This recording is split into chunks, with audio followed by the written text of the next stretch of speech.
Great to be with you. My wife would kill me if I didn't correct Jason. 34 years of marriage, 4 kids, adult, 4 grands, and sinner saved by grace. Not here because I'm perfect at all. Totally, I feel like Paul so many days, chief among sinners. But like the song we sang, he's paid the debt. Amen. Amen. Great to be with you. They say listening to me is like drinking from a fire hose. I don't think it's going to be any different this morning because I'm going to tell you everything I know in 40 minutes or 45. So get your hard hats on, get out your notes, and of course we'll drop these slides with Jason and the team. You're welcome to them going forward. And I really have kind of 3 sections. It's almost like 3 messages, so that's why we're going to go fast. And there's a good Q&A time, I think, during lunch, right, Jay? So that'll be good. So I'm going to hit you hard, hit you fast, and then we can interact over lunch, if you will. But you've been in a theme this year, my understanding, about just lessons for church planters. And so stepping out kind of just general church planting lessons and thoughts, I put some together for you. And here's the first. So 7 lessons for church planters. The first one is hit them where they ain't, right? You ever heard of Wee Willie Keeler? He played baseball. He's in the Hall of Fame. The time he retired, second most in hits. But they asked him, what's his secret of success? He hit almost 3,000 hits when he retired in 1932. But they asked him, what's the secret of your success? And he said, keep your eye on the ball and hit them where they ain't. Hit them where they ain't. And what that means in terms of church planting, as we have been praying, similarly, we want to go and take the church where it not otherwise exists and locate it in areas of communities, under-resourced cities, not go where everybody else is and not do what everybody else is doing. Think about it. You know what an diffusion of innovation curve is, right? You have the curve, the bell curve kind of thing. Most people are trying to be like the churches that are already in the middle of that curve. You understand what I'm saying? You want to be way out in front of it. We're off the grid, like people are saying, you're crazy to do what you're doing. Not just for crazy's sake, but with thoughtfulness and prayer. We want to go where they're not. We want to take the church and the gospel to all people, not just some people. And the idea isn't to try to be the biggest church like the biggest church down the street, because they're already at the top of their S-curve. Do you understand what I'm saying? And if they don't reinvent, they're already in decline. And so while you're trying to catch up to what they're doing, life is already going on. Does that make sense? Hit them where they ain't. Go where they aren't. And that's what we need to do. That's one of the lessons I learned, certainly planning a church and what I put into practice. A second one is this. Your passion has to be rooted in a biblical calling. You can't just be excited about planting churches because it's cool and, you know what I'm saying? Like, you got to be called, man. You got to know that calling because it is so difficult, and particularly the type of church I'm going to talk to you about planning, growing, and developing today. It is so difficult that if you don't have a calling rooted in the Word of God and your personal relationship with God, it's just so much easier to check out. That's what keeps you in the game when the going gets tough. So you've got to know, set out, and be rooted in a biblical calling between you and God. You know for a fact. Just like you may know, most of us know the moment of our salvation in terms of that moment where you came to an altar or wherever you were and you gave your life to Jesus. Can you articulate that in terms of a calling to plant a church? Do you know the exact moment when God spoke to you? You're going to need to know that. Your passion must be rooted in a biblical calling. Third, dance with what brung you. Think that. Dance with what brung you. What do I mean by that? I mean this very specifically. You need to attract people to a vision, not to things. Amen. You see, because if your church, like, I don't know, let's say you got all the money in the world, you got all the bells and whistles and lights and killer band and the whole deal, and you set it all up, and a bunch of people come 3 or 5 or 6 years from now, all that stuff is old. See what I'm saying? And now, because that's how you brought people to your church, you're going to have to spend money and do the whole thing all over again. Or they're going to look for the latest, greatest in the city because you brought them with the show. You brought them with the things. You see, but if you have nothing but a vision, you see what I'm saying? If you have nothing but, you want to attract people to that vision, again, rooted in the biblical calling that's personal to you and what God has called you to do, Because when you have nothing, people will stay with you. When you have nothing, they'll get involved because they came for the vision. They didn't come for the bells and whistles. They came for the vision. And see, the vision's not going to change. Now, we may update the forms and, form follows function, but we're not changing the vision. 20 years I'm finishing right now in the inner city of Little Rock, and our vision hasn't changed in 20 years. But we've been in different locations. We've had different things. Sometimes it was sparse and high on the hog. But it's not changed that vision. You got to dance as church planners and pastors with what brung you, so to speak. I mean, the people. So, for instance, when I first set out, I'd been in Little Rock 8 years at a church called Fellowship Bible as a youth pastor, 93 to 01. Church went from 2 to 5,000. My youth group 150 to 600. I built a $3.5 million student center, climbing wall, 3 full-court gyms, top 2% of youth pastors paid in America. I was living the dream. Until one day I looked around that church and realized the only people of color were janitors. And that began to bother me. And that changed the trajectory of my life in 1997. Having said all that, I left that church in 2001, stayed in Little Rock, went to the inner city with what Christianity Today would call 3 years later a big dream in Little Rock, right? Could diverse men and women, ethnic, economic, cultural, political background will themselves to walk, work, worship God together as one in a local church to be a credible witness of God's love for all people, not just some people, out of the inner city of Little Rock, just 2 miles or 3 miles from Little Rock Central High. So I left in 2001 to do that. At the same time, there was an EFCA church planter who came to town. Now, I'd been there 8 years. I'm from San Francisco and Scottsdale, but I've been in Little Rock 8 years. He came, somehow we connected, we went out to lunch. And he talked, we talked about what we're doing. And of course, I said, where are you going to plant your church? He said, west of 430 in Little Rock. That's where all the churches want to be. Suburbs, wealth, etc. Right? I'm going east. I've been there 8 years. I kept telling our church, why aren't we going east? You know what I'm saying? Into the more impoverished, under-resourced. Why? So he wanted to do that, typical, that kind of bell curve right in the middle. He wants to be like all that. And I got on his distribution list. He said, can I put you on my mailing list? I go, sure. So that was AOL back in the day, dial-up, right? AOL dial-up. I got a newsletter from him one day, and it said, he distributed to whoever's on his mailing list, and he said, I need $30,000. And then he articulated why he needed $30,000 for a projection unit, for a screen, a computer. I need money to rent an office space. It was all that, and it added up to $30,000. I just shared with you, I built a $3.5 million student center in 1997 by my design, paid cash. I told you, 3 full-court gyms, 1,000 motorized. I had $250,000 of lighting and sound in 1997 in just one room just so kids could worship. You know what I did for 2 years? You know what I did? I went to Office Depot and I bought for $150. When I started my church, I bought an overhead projector. And I wrote the songs by hand, and for 2 years, our church put it on a chair, taped it up, and somebody's moving it up and down because you couldn't see over people's heads. And we used that overhead projector for 2 years. Who's still here? Who never got off the ground? Do you understand what I'm saying? Because we didn't sell all of this. We sold a vision. And that's what's kept us all in the game, because it doesn't matter if we have stuff, we don't have stuff. In our church, nobody cares because this is what we're here for. Not for that, but for the vision. So dance with what brung you, right? That's what you're going to have to do. Fourth, prayer, patience, and persistence. This kind only comes out through prayer and fasting. The kind of church I'm going to pitch to you today in terms of model, whether you're planting now or you've already planted to pitch and go this direction, it's a very different kind of church. And it only comes out through prayer, patience, and persistence. And that's how we demonstrate our dependence on the Lord, through prayer, patience, and persistence. I was speaking to a group of church planners years ago in Atlanta, and I was saying that, again, the kind of church I'll be talking about today, I said, there's no manual. Like, you go to a lot of church planning networks and denominations, and you go through boot camp, they give you a manual. You'll follow these 69 steps, and you'll plant a healthy or, effective church. And there's little boxes and a line, and you just check it like a recipe and go down the thing.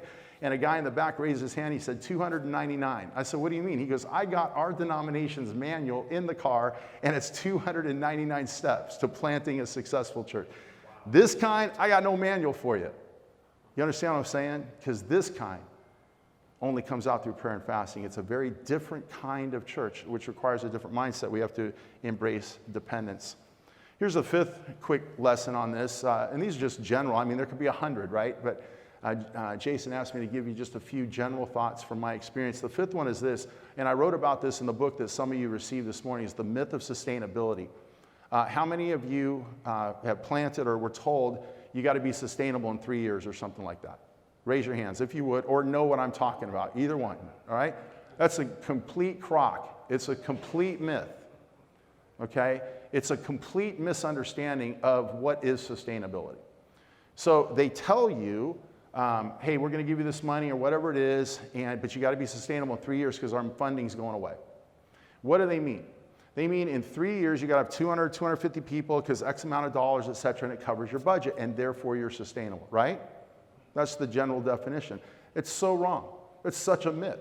You'll never be sustainable in 3 years, certainly not this kind of church.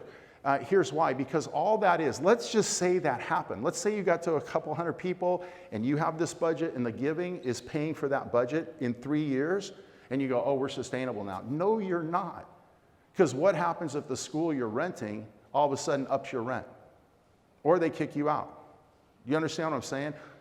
There's so many dynamics that are going to happen 3 months after that snapshot, because that's all it is. In a snapshot, in a moment, where our tithes and offerings are paying for the budget, but that's not necessarily going to be sustained. And you don't know what's happened in 3 or 6 months. You see what I'm saying? So that's a complete misunderstanding of what sustainability is, but it's sold all over the country in terms of church planting. Here's the reality. To plant, grow, and develop the type of church I'm going to suggest you plant, grow, and develop, which is, in my opinion, the only kind of church for the next 40 years that's going to be credible, relevant, and sustainable in America and in the Western world. It takes 7 to 10 years to move from survival to stability. Did you catch that? 7 to 10, just to get from survival as a church planner to stability. And another 7 to 10 from stability to sustainability. And you need to know that. Which takes us to the next one, number 6, set your own metrics. Because if you're judging your success by the big church down the street or whatever it is, see, we have a complete different way of measuring effectiveness and success for the kind of church I'm going to talk to you about. And you have to set your own metrics. So like, when you go to a church planning conference, I don't know, maybe people don't do this to me anymore, but so many years they'd say, how many people go to your church? I go, I don't know, I think we got about 25 or 30 different nations in the church, something like that. You know what I'm saying? Absolutely. No, I mean like, no, how many people attend on a Sunday morning? And then I asked myself this question. I said, let me ask you a question. Do you know who said that the size of your church is based on attendance on a Sunday morning? Like, that's how you judge it? Like, who said that? Where is it in the Bible? Who said that is the way we judge effectiveness or success and or size? Because on a Tuesday, on a Sunday prior to COVID, our church maybe had 500, 600 diverse people, et cetera, on a total Sunday. But on Tuesdays, we got over 1,000 people because we're the largest food distribution in the city of Little Rock. Third largest in Central Arkansas. We're in a food desert. It's a major operation. You came there, it's insane what happens. And it's run by homeless people. All right? Now, so pastors come to our church on a Tuesday, they watch the distribution, and that's amazing. They go, how many of these people go to your church? What do you think I say? Now you know me a little bit. It's been 5 minutes. What do you think I say? Every one of them. Every single one of them. Because the form of our worship and our engagement and our representation of Christ on a Tuesday looks very different than our form on a Sunday. And so I could count them and say, yeah, our church is 3,000 people or what. But I don't care about the number. You see, who said Sunday is the measure? Right? So, and this is a whole other day, another topic, but I'd rather have 100 diverse people in a church walking, worshiping God together as one, than 1,000 all the same, all black, all white, all Asian, all Hispanic. Any day on, what do they say, every day of the week and twice on Sunday? And I will prove to you we have 10 times the influence in a city that church does. You might ask me about that at lunch, because I'll show you that's true. That's not hyperbole. And lastly is this, it's number 7, if you can't do it with a ball, you can't do it with a building. Right? That kind of goes back to what I said. If you can't do it with an overhead projector, what makes you think you can do it with lights and sound? You see what I'm saying? I learned this on my very first experience. I got saved, 19 years old, college baseball player. It was New Year's Eve. We went on a missions trip to Roatan Bay Island. I can't remember the year, 1980, 1980 to 81, that transition in January. And so I was a college baseball player. All these people are moving block. They're building cinder block churches, whatever. That didn't, like, I'm just hanging around trying not to work. I didn't want to work, and, that's not me. So anyway, but sports was me. So there was a little soccer ball, and there was like a little kid, like 5 years old. And so I pulled him aside, and I started kicking the ball with them, right? And then all of a sudden, there's 3 or 4 little kids. And then all of a sudden, there's 10 or 12 or 15, and we outgrew the little space. So I took the ball, and we walked up the street. And all of a sudden, there was like 20 kids, and it just kept going. So I had to move again. And then by the time it all got, I promise you, I'm not lying, I had that soccer ball over my head like this. I'm walking down a dirt road in Roatan City, Roatan, Bayonne. And I'm going to say there's 150 kids or more. They're hanging off my arms. They're jumping up, trying to block the ball. I'm walking down to a schoolyard. And I set up a little tournament, and we preached the gospel and loved on kids and all that stuff. And that was my first ministry experience. And then years later, I built a $3.5 million student center, and youth pastors come, man, oh, this is amazing. And they're all excited about all that stuff. And I knew what they were thinking because I could see it in their eyes. They're like, if I had a building like this, I'd have 600 kids. 7 through 12. I'm like, no, you wouldn't. Because if you can't do it with a ball, you can't do it with a building. You see? Play with who you got. The glass is always half full in the kingdom of God. So I just took over this church as a directional leader, guide, interim, kind of, so I'm not an interim pastor, but I'm going to be like a Sherpa guide to this church in Columbia, Missouri. I just came there from 2 days there. And they're all bummed out. I mean, the whole thing is depressed and everything. A few years ago, 5, 6, there were 2,500 people. They were the Willow Creek of that community, and now there's like maybe 400 or 500 that are left. And just total decline, lots of issues, everything. And of course, I've been working with them for several weeks. I go over, but the point is they're all down in the dumps. And I'm walking in, I'm like, man, if I was a church planner and I had 400 to 500 people and this budget and this killer facility, et cetera, I'd give my right arm and a toe for that. You know what I'm saying? You see, so just changing our mindset. So we're starting a church. I said, we're starting a church. We're going to start a church. And it just flipped their whole understanding. Look what you have. Don't tell me about what you don't have. What do you have? And move with it, right? The glass is always half full with the kingdom of God. So, quick, those are just a few things that, just little thoughts for you since you've kind of been in this theme. Next message, here we go. 1 Corinthians chapter 12. The men of Issachar understood the times and knew what was right to do. Do you understand these times and understand what is right for you to do? In the 20th century, you brought Billy Graham. He clearly explained the gospel. People got saved. You tapped strangers on the beach at Myrtle Beach and read the 4 spiritual laws. Hey, you going to heaven tonight? Yeah. People got saved. They did it. On an airplane, whatever, right? You gave people evidence that demands a verdict. Josh McDowell, more than a carpenter, clearly explained the gospel. People got saved. That's 20th century operating system. In the 21st, it's Matthew 5:16. They have to see our good works, repurposing abandoned property, creating jobs, generating tax revenue, putting people to work. You see what I'm saying? Helping to reduce crime in a community. That's what gets the attention of the lost and disenfranchised, just as Jason was explaining. It's not that we don't explain the gospel, it's we don't lead with that. We lead with good works, and the words follow. Demonstration versus explanation, the 21st. Second, we've alluded to this a bit. In the 20th, it was homogeneity. In the 21st, it's multi-ethnic. You need cultural intelligence. If your church is not multi-ethnic and economically diverse, and I'm not talking about a white structure with a bunch of diverse people in the pews. I'm talking the whole thing, right? From the pulpit to the pew, the board, it's completely structurally diverse. Yeah. You have to get diverse people together. We have to do this together, which is exactly what the first century is. I've written 5 books on this subject. First one, Building a Healthy Multi-Ethnic Church.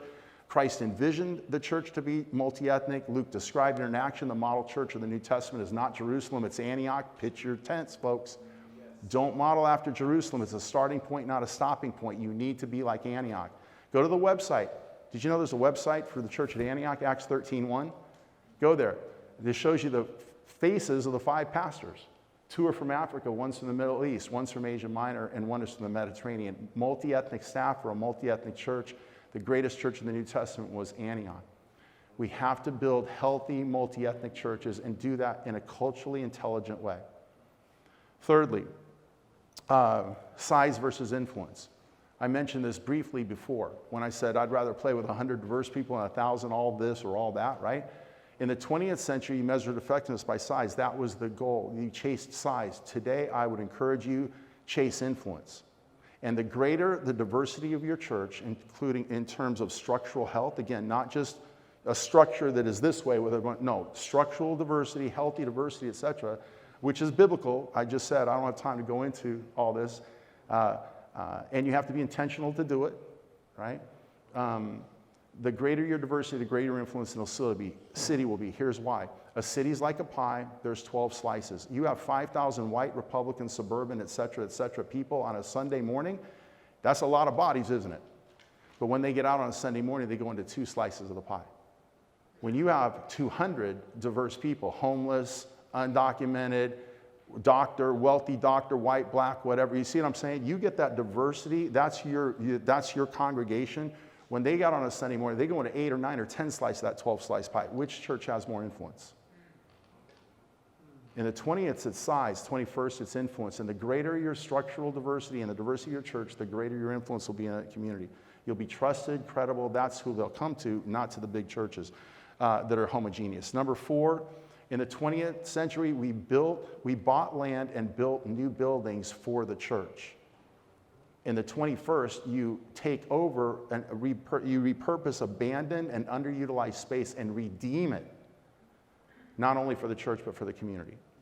See, which makes more sense? I preach redemption in Jesus, or I buy a 100,000 square foot abandoned Kmart where there's drugs, prostitution, etc., and you redeem it, and there's life, and there's a fitness club, and there's a grocery store, and there's jobs, and there's life. Which speaks louder in the 21st about what is redemption? And because of that redemption, I get to explain redemption, but I don't lead with redemption because nobody's going to listen. They got to see it to believe it, right? So we want to repurpose existing property not only for the church, but to bless the community. 6th, 20th century, it was senior pastors. No, it's team-based management now. Now you put a team together. Think of the God himself. This is what he does. There's no senior pastor in the Trinity, right? 1 God, 3. And they play as a team. And they work in the strengths of their gifting, if you will. That's what you have to put together. So you get away from a senior pastor, lead pastor, because no one guy or gal, forgive me, Baptist, but no one person has it all. You know, and in a very simple way, at the top of the org chart, you have a directional leader, a campus pastor, and an XP. And they function together as one to lead the church. Team-based management, functioning in the strength of their gifting. And lastly, let's see, that was 5. Am I 5? I guess so. Number 6, we have to move from sustaining to disruptive innovation. For sake of time, that's where I'm going to get to here in a second. Which will take us to the last one, and that's tithes and offerings in the 20th century versus creating multiple streams of income in the 21st. Now, if I put those both on the board, this idea of sustaining to disruptive innovation is this. The concept of disruption was mined by the late Clayton Christensen at Harvard Business School in 1996. When you sustain innovation, the best way you know it right now is an iPhone. There's always an updated iPhone, right? Every couple of years you get a brand new kind of iPhone, but it's not really brand new. See, when an iPhone came out in 2007, it completely disrupted phones, didn't it? Totally. There's never been such a thing as called smartphones, and now they're smartphones. Uber disrupted taxi service. See, Uber just didn't tweak taxi service, they completely upended it. Amazon completely disrupted retail. It used to be you go to a store and you try on a shirt, you buy it. Now you go try it on, you like it, you go home and buy it on Amazon or somewhere for cheap, right? Facebook disrupted the internet in 2005. The internet was going to be an information exchange, and all of a sudden social media has been created. That's what disruptive technology does. It upends systems. It's forward thinking. It creates new markets, doors, and possibilities. And once you create that, you give people the new rules for how it works. When you sustain innovation, now Apple is sustaining their innovation, right? Hey, it's not a brand new like killer phone, but it's like, oh, we tweaked the camera, right? So it used to be a little 2-1 camera thing. Now you got 3 camera things, or you see what I'm saying? Or it used to be 4G, now it's 5G. That's called sustaining innovation. But the American church, sustaining innovation in time leads to decline. you have to disrupt, and this is the moment to do it. Coming out of COVID, I told you to do it 12 months ago, but disruption is what's needed, and that's what I want to talk to you about as well. So going on to the next slide then, and related to disruptive technology in the church, and as we move towards economics, some discussion on that this morning. In the 20th century, the financial operating system, as I mentioned, was tithes and offerings. We expected members to tithe, right? We said, and when you think about that, tithing, of course, is a worthy discipline, but it's a choice for believers, not commanded in the New Testament. You might think it is, but I'm telling you it's not, and I'm not saying I'm God, but I've done the exegesis, and no one challenges it. It's not a command in the New Testament, but we spin it as if it's a command so we can get people to give money. We got to own up to that. So secondly, increase Sunday attendance. Here's another way we play it. How do you get more money? You increase Sunday attendance. But here's the deal. Because of income inequality and disparity throughout the centuries, in general, 4 white people in a church will give more than a white, a black, an Asian, and a Hispanic. The numbers don't match. You see what I'm saying? Here's a way to think about that. How many millennials will it take for you to replace the death of a 65-year-old person in your church in terms of giving? So you think, oh man, we got 1,000 people, but the 1,000 people today are diverse, and the 1,000 people are going to be younger, and they don't see money the same way, et cetera, et cetera. And to get what you got out of 1,000 in terms of revenue, you're going to need 2,500. And you know what it's going to take to get to 2,500? A lot of money. And that's why most pastors are like hamsters on a wheel right now. They're chasing numbers, and you can't get there. You see what I'm saying? You can't get there. Because if you're born after 1964, you don't see money and giving the way people born before 1964 see it. And among other things, if you're in that group, you see product endorsement and volunteerism is equal to giving money. So if you're born before 1964, you give money and you volunteer. After 1964, pick one. There's so many things I could tell you about that. You could read the book, right? How do we also try to increase revenue? We taught Financial Peace University. Great, teach it. I encourage you. Teach Financial Peace University, right? Do it. And we encouraged financial generosity. Yes, do it. There's nothing wrong with that. All I'm saying, it's not going to be enough. Why do you teach Financial Peace University? We love people. We shepherd people. We want to help them with their finance, teach them biblical things. I know, but why do you really teach it? Yeah, help him, Lord. Right? Because way in the back of your mind is if I can help Jason get out of debt, he's going to have more discretionary income to give to me, the church. But here's the deal. Just because Jason's got more discretionary income doesn't mean he's going to give it to the church. That's why you got to teach generosity. But see, then 78% of households are dual income or more because it takes 2 to 3 income streams in a household just to live a middle-class life. And you're begging people for money? Are you kidding me? Do you understand what I'm saying? 20th century, man. I could go on. So the 21st century, next slide, is yes to that. So sure, Financial Peace University, and yes, encourage tithing off and giving in general. Sure, do all that, right? But you're going to still have to do more. That's all I'm saying. That in and of itself will not be enough. You understand what I'm saying? We're going to have to do more. We're going to have to create multiple streams of income. We're going to have to practice what my colleague Harry Lee and I framed for the entire American church in October 2019, a concept called church economics. Okay, what is church economics? Church economics is leveraging your assets. What are your, I probably have a slide for that. Leveraging your assets. Maybe it probably comes up later. Leverage church assets. What are the assets? People, programs, and facilities. You say, well, I don't own a facility. Well, under this model, you don't have to. That's how you can get one, is by doing church economics. Leverage people, programs, facilities to bless the community. That's advance your mission, the vision, where it's all about blessing the community and expand the gospel. I am not talking about getting rich, building our own kingdoms. Yes, we want to leverage our assets to advance the mission, bless the community, but at the same time, we've got to generate some measure of sustainable income, right? In the process, if you keep giving everything away for free, you see what I'm saying? You're not going to be here in 5 years. So you go, oh, we got this gym. Oh, we let all these kids come and play. Who pays for the toilet paper? Who pays for the water? Who pays for the electricity? You see what I'm saying? You're not even thinking about who cuts the grass. So we're going to have to not only do that, we're going to have to charge for that, not just to cover the cost, but we're also going to have to make a little something. We don't have to make top dollar, but we got to make something to supplement those declining tithes and offerings, which were already declining before COVID. Down from 2009 to 2014, average church giving was 150,000 down to 125 before COVID, 2009, 2014. Average church size from 75 to 50.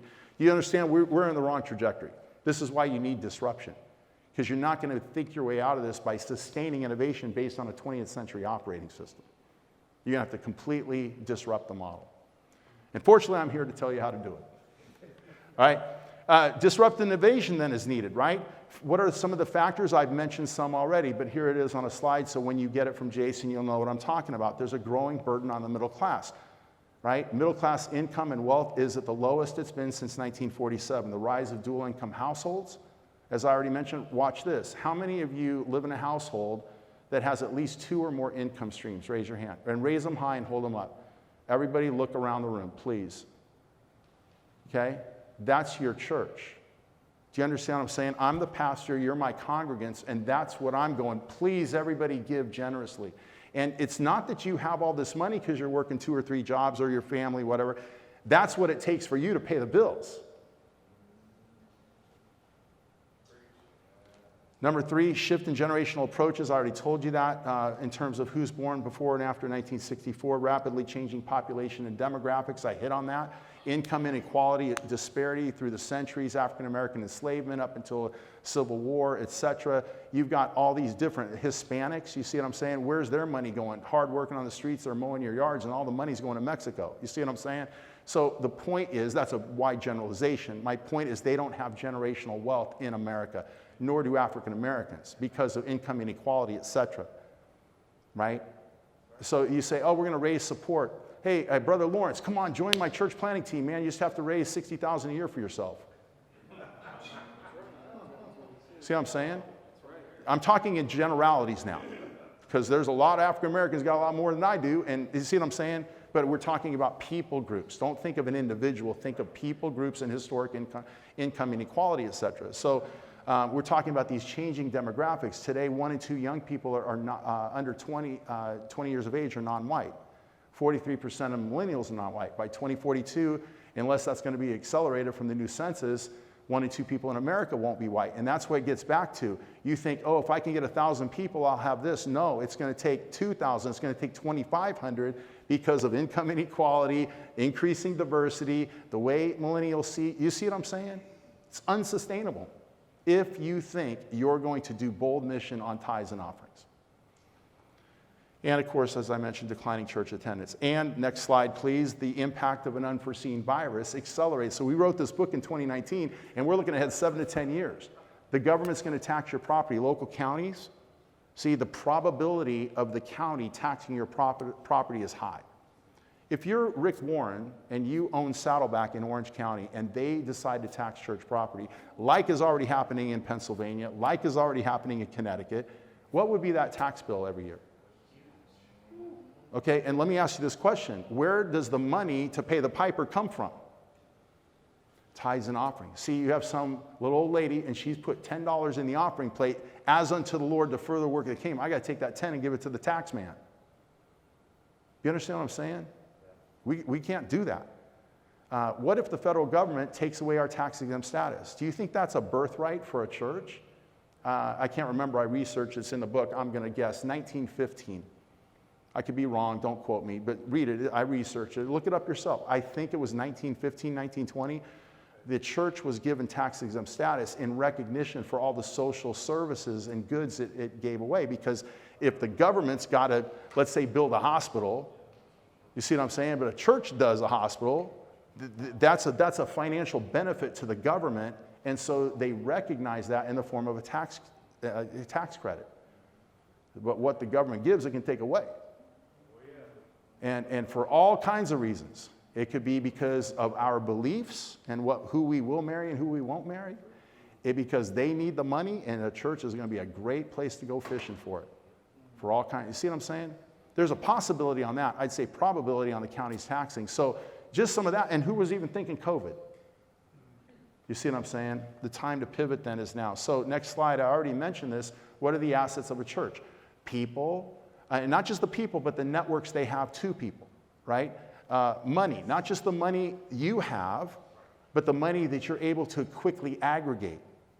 So if you're my congregation, I say, hey, we have a goal, $25,000, and we're going to do this with it for the, but I'm an entrepreneur and I need to raise $25,000, where am I going to get it? So we have a group think, if you will. We have the ability to quickly aggregate money and, of course, facilities, whether you own them or it's a way to get them, which is another story. So we want to talk about how do we leverage these assets, again, to bless the community. Next slide. To advance organizational vision and mission, to advance the common good, to advance the gospel of Jesus Christ, and then next slide, to generate sustainable income. So what is church economics? You all say it with me, right? Leverage church assets to bless the community to generate sustainable income, right? That's the simple definition. So generating sustainable income. Go to the next slide, if you would. This is where we get to disruptive technology, if you will, for the church. And this is what I'm encouraging you to do, to think about and to do. And remember in my first slides where I'm talking about kind of some general tips for a church planner, and I said you have to move away from sustaining innovation to disruptive. Look at this picture. This three-legged stool represents a football team. Think about American football team. An American football team is actually a team of teams, isn't it? We don't typically think about it like that or talk about it like that, but it is. Offense, defense, special teams. Those are three separate teams playing synergistically so that the big team wins, so that the main team wins, right? The teams play different games. See, offense and these are all very different games. Offense is a different game than defense, and a different game than special teams. The games are so different that the players who play those games never play on the field at the same time. Again, you know this, but you don't think, none of us think like this, but think with me for a second, right? Those players don't play at the same time. The games are so different, they all have their own, these teams, they all have their own head coach. We call them coordinators. An offensive coordinator, a defensive coordinator, each has its own game plan. Each team has its own metrics. That's how different the games are. You wouldn't ask the defense coming off the field, how many points did you score? I said, what do you mean how many points? Yeah, every now and then we return a fumble or something, but that's not our job to score points. Our job is to stop the other team. You see what I'm saying? Different metrics. And to win a big game, as you know, all three of those teams have to be firing synergistically, playing at a very high level, minimizing mistakes, all at the same time, or you don't win. So you got to have a great offense, but you can't stop the run, you don't win. You could have a great offense defense, but your kicker hits the upright, snap goes bad in the final 3 seconds, you lose, special teams fail. You with me? 20th century, let me show you. The 20th century played a one-dimensional game. It's called the spiritual game. Think about that as a game on a team, and the game is evangelism, discipleship, worship, visit people when they're sick. You see all the spiritual part of the spiritual game plan. Everything you can think of that, let's call it spiritual, that goes on the spiritual game plan. Baptisms, communion. You see anything that's spiritual, in your mind, put that as the spiritual game plan. But the point is, in the 20th century, vast majority of churches, that's all they got. They don't have a defense or a special teams. You see what I'm saying? They don't have a social and financial game or team. They just have a spiritual team. You with me? So that's why I said we got to move from sustaining that innovation to disrupting it, which means you've got to go to this model, which is adding a social team and a financial team, offense, defense, special team, if you will. Get those teams playing synergistically together, different games, different metrics, different players, but that's how you win the game, right? So what does that look like? Next slide, please. To disrupt the church, next slide, please. I think we're there, right? There we go. To disrupt that first leg, we're going to have to move away from homogeneity to multi-ethnicity. So it's not necessarily going to be a lot of change on that in terms of we baptize, we evangelize, we do worship. You see what I'm saying? But the big shift is moving away from homogeneity to multi-ethnicity in a healthy way, in a culturally intelligent way, structurally. So that's the first leg. We want to model reconciliation, reflect the community, and promote inclusion. Jesus said, if I be lifted up, I draw some men unto myself. All men. And all means all in the Word of God, right? And check this out. On the spiritual team, And I want to tie this to economics as I'm going to try to wrap up as quickly as I can. The head coach, the offensive coordinator, is your senior pastor. And really, I already said a team-based management, but for simplicity's sake, I'm just going to say a directional leader type lead pastor. Okay, that's the head coach of the spiritual team. And how does that team generate income? Tithes and offerings. Okay? The second team, we have to disrupt our witness. Remember Matthew 5:16. We've got to engage the community in a socially just way. And if that freaks you out, our God is a just God. Micah 6:8 said, do justice. Right? Justice was served on the cross. This is intrinsic, not peripheral to the gospel. And to be social justice just means being just in society. I mean, that's it. Don't get all hung up. Just be just in society. You know, can I get an amen? I mean, what is wrong with that? Oh, the slippery slope and liberation theology. That's not what we're talking about. Okay? That's just an excuse for you not to get engaged with real people and real needs. Okay? So we have to disrupt our witness by creating, here it is, you create a separate nonprofit. The church is a nonprofit. Now we want to start a second nonprofit. We're not going to start 10 nonprofits because that's 10 copiers, 10 offices. You see, no, we're going to start one nonprofit with 10 programs over time.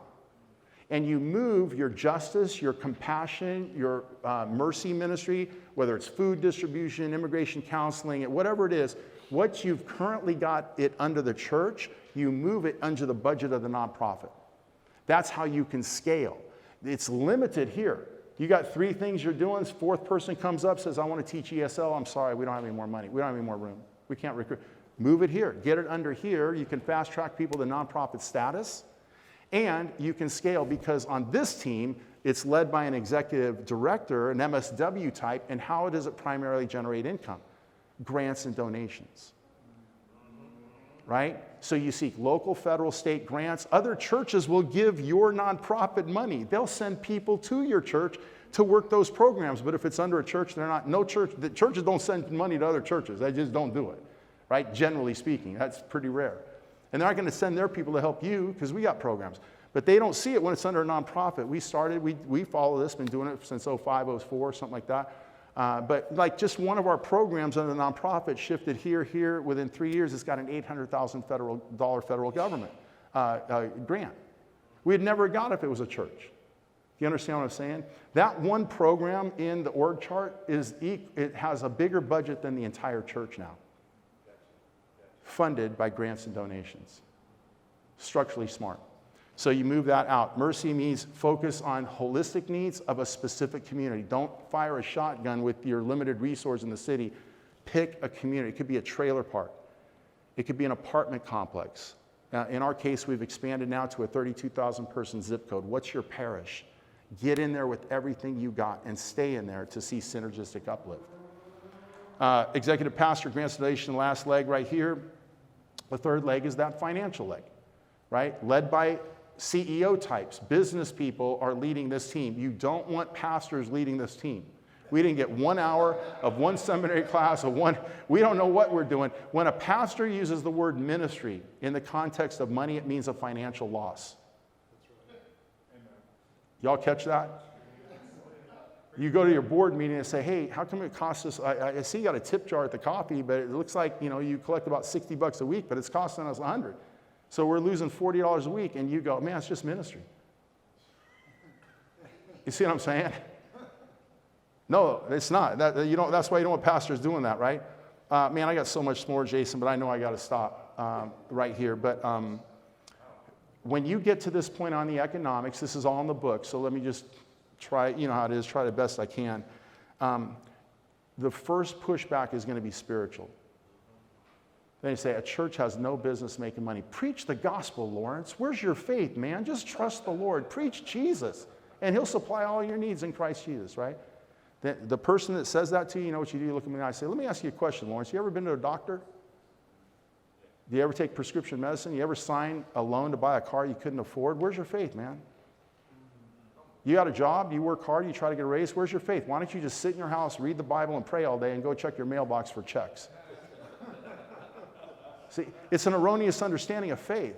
To be intentional about income and wealth, that's not a lack of faith, that is faith. right? We have to help people understand that, right? People don't live like that. Why would they expect to live like that? Here's another one, good stewardship. In the American church, good stewardship is managing what you have, in a nutshell. It's accurately reporting what you get, clearly communicating where the money goes. In the Bible, that's fine. Nothing wrong with that, and I believe that's part of good stewardship, but biblically speaking, that's not good stewardship. You know what's good stewardship? You gave me 5, here's your 5, and I made you 5. You gave me 2, here's your 2, and I made you 5. Well done, good and faithful stewards. One guy said, man, I was so afraid, I didn't know what to do with it, I buried it in the ground. That guy sat on his asset. See what I'm saying? And what has he said? A wicked, lazy servant. Get the one out of the ground, give it to the guy with 5 who knows how to make it 2 or 3 or 10. You see what I'm saying? Give it to the person who knows what to do with it. The American church right now is literally sitting on scores, if not hundreds of billions of dollars of assets buried in the ground. This is prior COVID, even today. Churches that sit empty from Monday to Saturday. Buildings, doing nothing. It's land that churches own. 5 acres, 10, 20, 40 acres, just sitting there doing nothing. It's a church I know of, a Methodist church. $2.5 million endowment in the bank, 65 people in the church. Nobody's getting saved. The community's not being engaged, but every person to a man or woman is saying, we're so proud. We have $2.5 million in the bank. Wicked, lazy servants. The American church is sitting on its economic asset, and it's got to get off, not only to advance the gospel, but for sustainability and very survival of the church going forward. So I'll throw this last slide up. I won't talk about it. Flip forward 7 slides if you would. In the book, 7 directives for how you do this. We're going to have to free our minds, as I'm trying to help you do in a very short time. We got to stop begging people for money. Create multiple streams of income, leverage the assets of a church, become a benevolent owner, which basically means rent your facility below market rate, but still enough to make money, right? Number 6, monetize these things you're already doing. Why? If you're giving away coffee, monetize it. Start selling Jimmy Dean sausage biscuits. You get 85 cents at Sam, sell them for 2. McDonald's sells them at $3.50. Undercut the market. People show up to church on time. You sell enough of those in a year to pay your free coffee. And now, the money that was coming from tithes and offerings that pays a free copy, you can give to VBS in the summer. Wow. There's things we're doing. Why are you paying for a janitor service? Start a company. You see what I'm saying? And let that company go out and get contracts. And let's just say it costs you $25,000 a year on your janitor. They make $25,000 net after expenses and salaries because they got 14 contracts in the community. It nets 25, and you use that to pay them to clean your facility. And you recoup $25,000, right?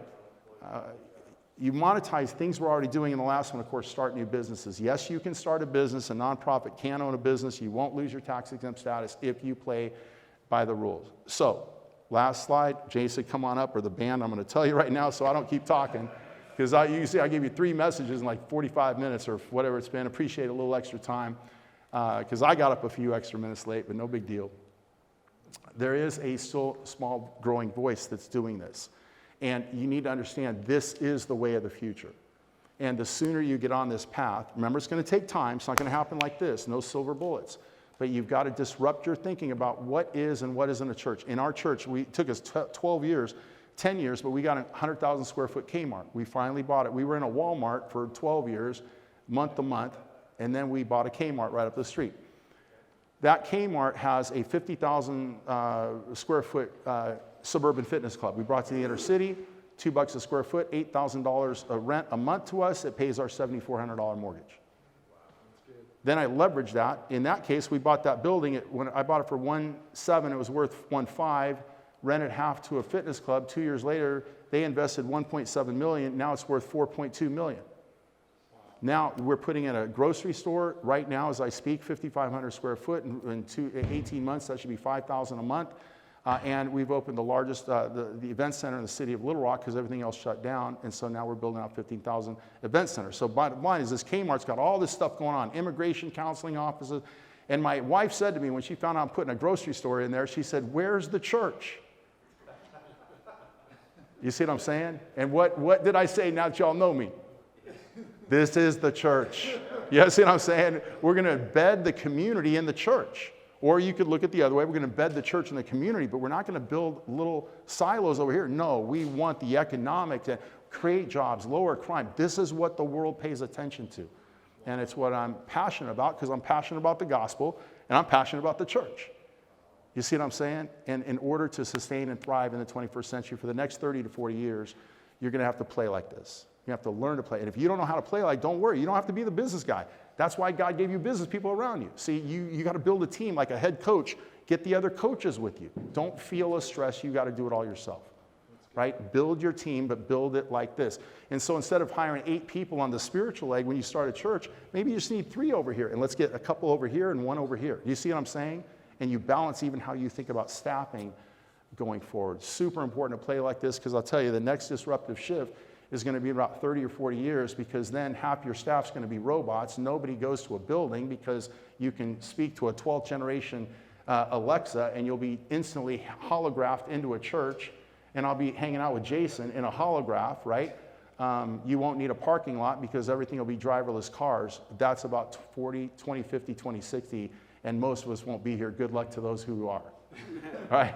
But this is the way it's going to be for about 30, 35 years, and then there'll be another macro disruptive shift, right? So the time to pivot, guys and gals, is now. Thanks so much for having me. Thanks for a little extra time with you, and I'll look forward to lunch and some Q&A on that.